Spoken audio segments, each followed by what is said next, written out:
I took Dennis's 389 class, RTD 389. In the class, you have to work the games as like a volunteer to earn class credit.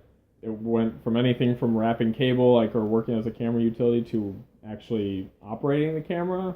But then when I started doing that, I was like, shoot, this would be a way better job opportunity than what I had at the time. And I liked the people I was working with on game day, and so I nagged Shane Gibbons. Like, oh, I heard you're hiring. So you want to consider me? He saw that I had a determination to keep learning.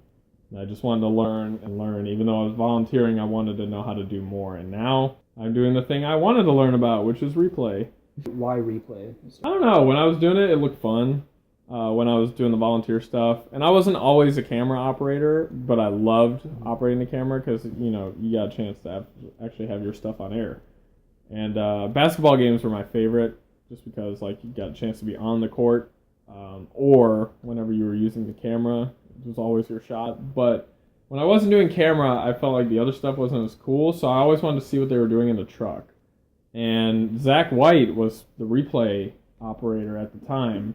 I would just kind of sit and watch what he was doing, and it seemed really, really cool and really interesting. The show kind of relies a lot on replay. If you don't have a replay operator, you can't run the show. It looked really cool.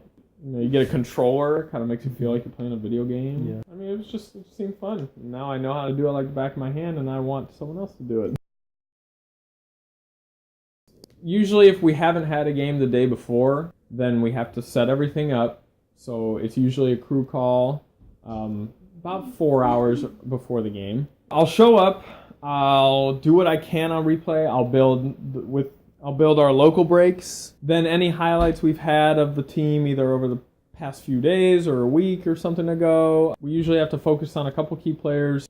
We'll get our highlights first because it's the most accessible, and then if there are highlights for the opponent, pull together highlights of our key player and just of SIU, whatever sport it is.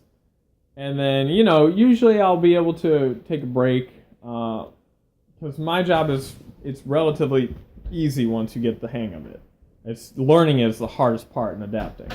I usually just help out other people wherever it's needed. I've very rarely this semester had to go and help set up cameras. I'll help Zach Scruggs with audio stuff. I'll help hook up cables if they're needed to. Just because when I first get there, everyone else is doing something and I kind of have to wait for everything to be set up for me to do something. Once time has passed, all the cameras are set up, we'll get shots for the tees and things before the actual game starts that you see on the broadcast, shots of player faces and team names and shoes and, pre-game activities.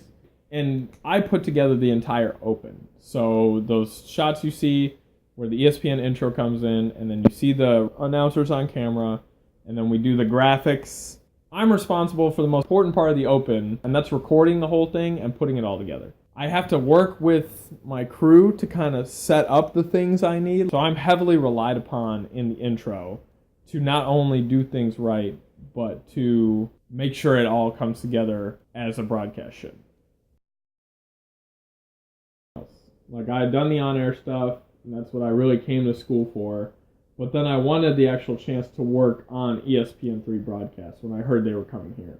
And so I talked to Dennis about it, getting involved, and I took the class when I knew that he was teaching it. That's why I wanted to do it. My whole life I wanted to work for or on ESPN at all, and this is the first chance I've had, so I wasn't not going to do it.